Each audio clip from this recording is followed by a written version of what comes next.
வகுப்புல என்ன பார்க்க போறோம் அப்படின்னா இலக்கிய நயம் பாராட்டல்.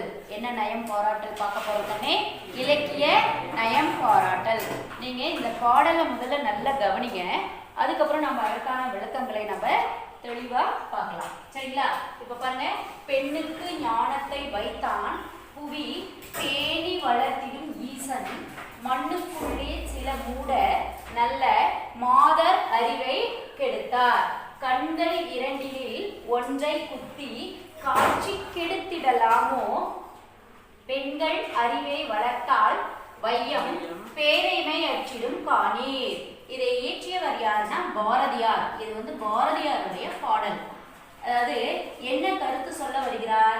பெண்களுக்கு நல்ல கல்வி அறிவை கொடுத்தல் வேண்டும். பெண்களுக்கு நல்ல கல்வி அறிவை கொடுத்தல் வேண்டும். பெண்கள் கல்வி கற்றால் நம் நாட்டில் உள்ள பேதமை அகன்றிடும். இருளாகிய பேதைமை அகன்றிடும். அதாவது அறிவின்மை போயிடும், சிறந்த அறிவு பெற்ற நாடாக திகழும் என்பதுதான் இந்த பாடலினுடைய மைய கருத்து. இங்க பாருங்க, முதல்ல எப்பவுமே நம்ம இந்த பாடலை நீங்க ஒரு முறை படித்தால் போதாது.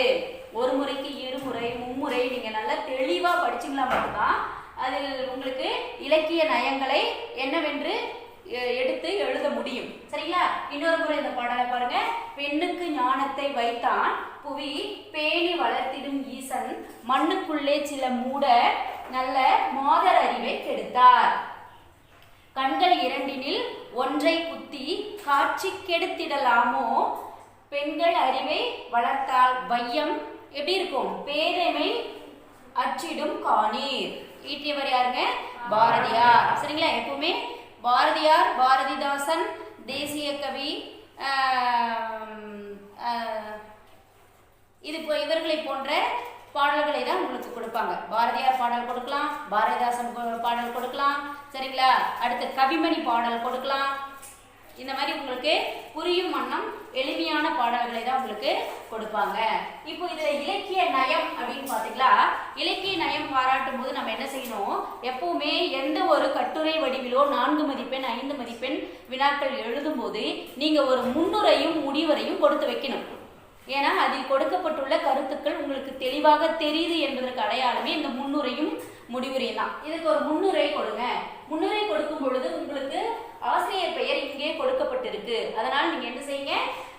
முன்னுரையில பாரதியார் இயற்றிய இப்பாடலில் இலக்கிய நயங்கள் எவ்வாறு அமைந்துள்ளது என்பதை காண்போம். அப்படி நீங்க ஒரு வரி 2 வரிகள் நீங்கள் கொடுத்தால் போதுமானது. நிறைய எழுதணுங்கிற அவசியம் இல்லைங்க. ஏன்னா உங்களுக்கு இதற்கு கொடுக்கிற மதிப்பெண் பார்த்தீங்களா 5 மதிப்பெண் வினாக்களாக கொடுக்கலாம் இல்லைங்களா? 4 மதிப்பெண் வினாக்களாக கொடுக்கலாம். சரிங்களா? ஒரு சில சமயங்களில் 6 மதிப்பெண் வினாக்களாக கூட வர வாய்ப்புள்ளது. அதனால நீங்க என்ன பண்ணுங்க? முன்னுரையை ரொம்ப சுருக்கமா கொடுங்க, போதுமானது. அடுத்து திரண்ட கருத்து அப்படிங்கிறத நம்ம பார்த்தோமா? திரண்ட கருத்து என்றால் இந்த பாடலுக்கு முழுமையான கருத்தை நீங்கள் கொடுத்தல் வேண்டும். பாருங்க, பெண்ணுக்கு ஞானத்தை வைத்தான், பெண்களுக்கு சிறந்த அறிவு. ஞானம் என்ன? அறிவு. அறிவை வைத்தான் புவி பேணி வளர்த்திடும் ஈசன். இந்த பூமியை காக்கின்ற கடவுள் பெண்களுக்கு அறிவை கொடுத்துள்ளார். ஆனால் மண்ணுக்குள்ளே சில மூடர். இதை நல்லா கவனிக்கணும். எல்லாரும் பெண்களுக்கு கல்வி அறிவு கொடுக்க வேணாம்னு சொல்றது இல்லைங்க. ஒரு சிலர் மட்டும்தான். அது பாருங்க, தெளிவா என்ன அழகா சொல்லியிருக்காரு பாருங்க. சில மூடர் நல்ல மாதர் அறிவை கெடுத்தார். பெண்களுக்கு கல்வி அறிவை கொடுக்காமல் அந்த அறிவை எல்லாம் கெடுத்தார், அழித்தார் என்று பொருள். அவ்வளவுதான். கண்கள் இரண்டில் ஒன்றை குத்தி. நம்ம 2 கண்கள் என்று இவற்றுள் எதை குறிப்பிடுகின்றார் என்றால் ஆண்களை ஒரு கண்களாகவும் பெண்களை ஒரு கண்களாகவும். சரிங்களா? அந்த 2 கண்ணுல ஒன்றை குத்திட்டார். அதாவது பெண்களுக்கு மட்டும் கல்வி அறிவு கொடுக்கலனா என்ன ஆகும்? நம்ம கண்ணை நம்மளே குத்திட்டு நம்ம காட்சி பார்க்க முடியாத அளவுக்கு நம்மளே கெடுத்துட்ட மாதிரி ஆயிடும் அப்படிங்கிறார் இல்லைங்களா? காட்சி கெடுத்திடலாமோ? பெண்கள் அறிவை வளர்த்தால்தான் இந்த உலகம் அறியாமை என்னும் இருள் நீங்கி அறிவை பெறும் அப்படிங்கிற முழுமையான கருத்தை நீங்க அங்க கொடுக்கணும். அடுத்தது பாத்தீங்களா, ஏன்னா ஒவ்வொரு நயங்களுக்கும் ஒவ்வொரு மதிப்பெண் உங்களுக்கு உண்டு. சரிங்களா? அடுத்து பாத்தீங்களா மையக்கருத்து. மையக்கருத்து நீங்க நிறைய எழுத வேண்டிய அவசியம். மையக்கருத்துன்னு என்னது? அதில் இருக்கின்ற மையமாக என்ன சொல்லப்பட்டு இருக்கிறது என்பதை எழுதினால் போதுமானது. இதுல என்ன மையக்கருத்தா கொடுத்திருக்காரு பாரதியார் அவர்கள்? சரிங்களா?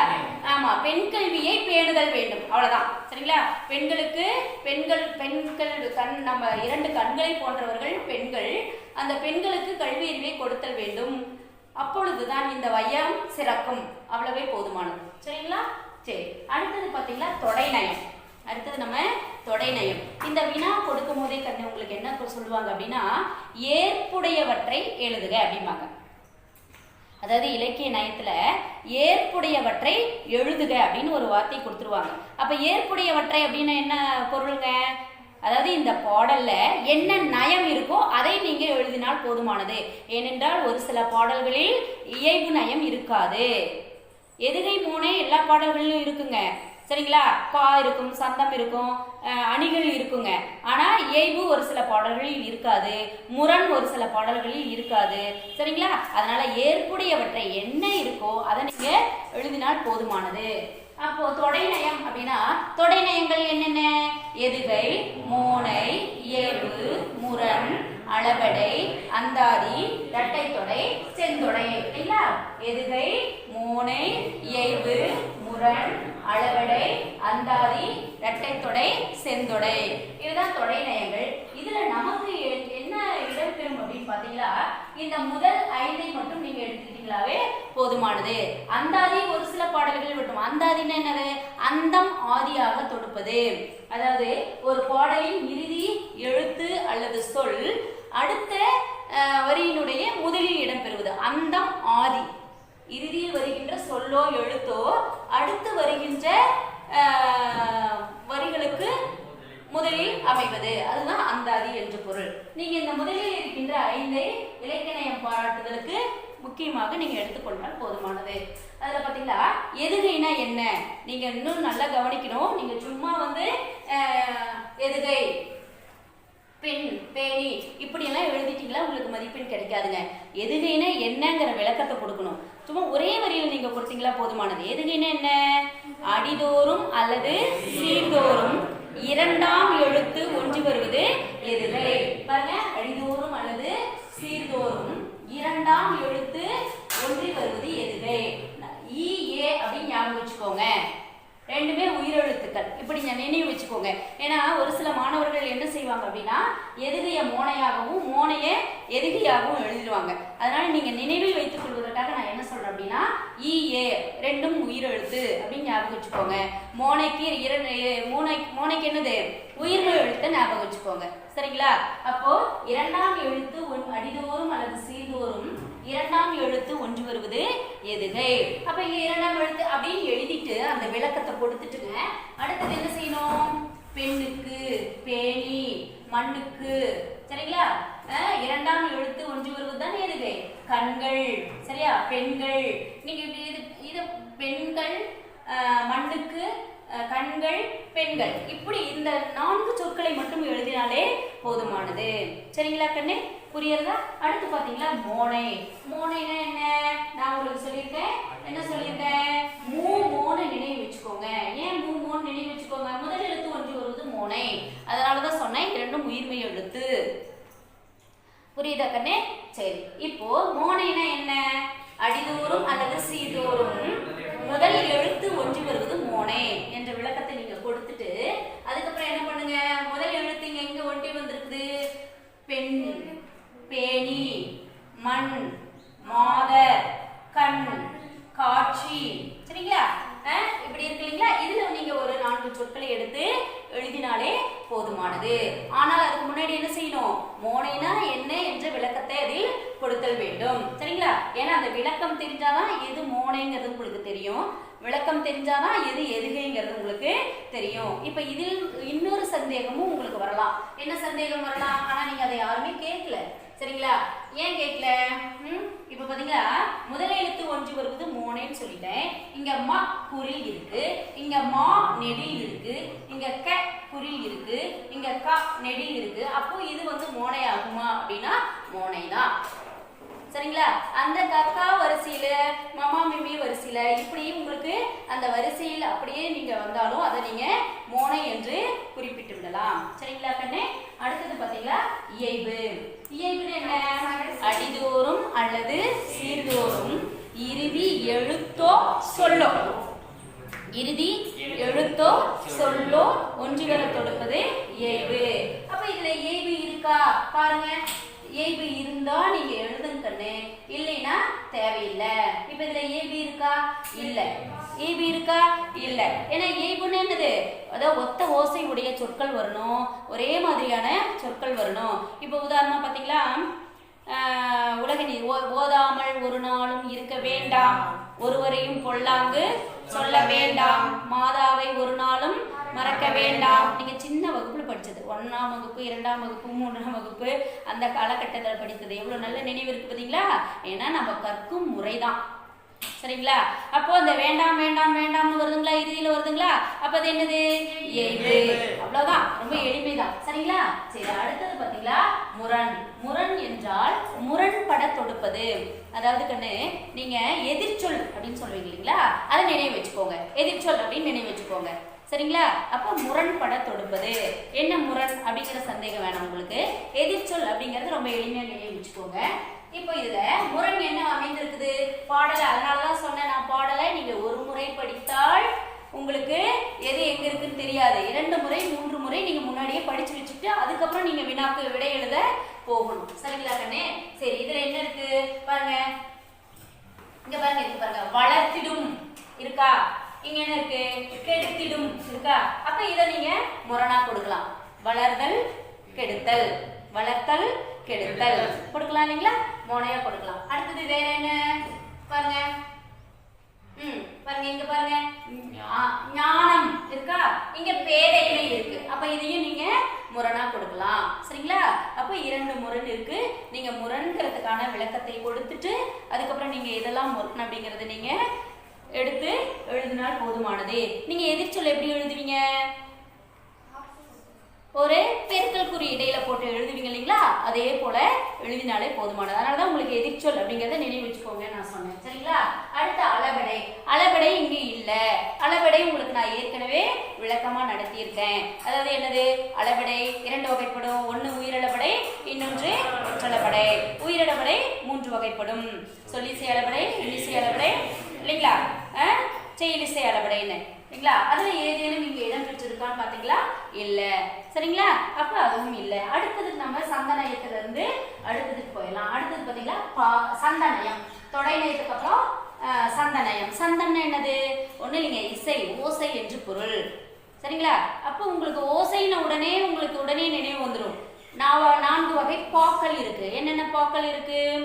வெண்பா, ஆசிரியப்பா, கலிப்பா, வஞ்சிப்பா. சரிங்களா? அப்போ இந்த 4 வகை பாக்களுக்கு உரிய ஓசைகள் என்னென்ன? வெண்பா செப்பலோசை, ஆசிரியப்பா அகவலோசை, கலிப்பா துள்ளலோசை, வஞ்சிப்பா தூங்கலோசை இல்லைங்களா? அப்போ சரி, சிந்துப்பா வந்தா என்ன ஓசை போடுறது அப்படி ஒரு வினா எழுதுதா மனசுல? எழல. சரி, தெரிஞ்சுக்கோங்க. சிந்துப்பா வந்தாலும் நீங்க செப்பலோசை போடலாம். ஏன்னா சிந்துப்பாவினுடைய இலக்கணங்கள் பாத்தீங்களா எதை ஒட்டி அமையும்னா வெண்பாவினுடைய இலக்கணத்தோடு ஒட்டும்.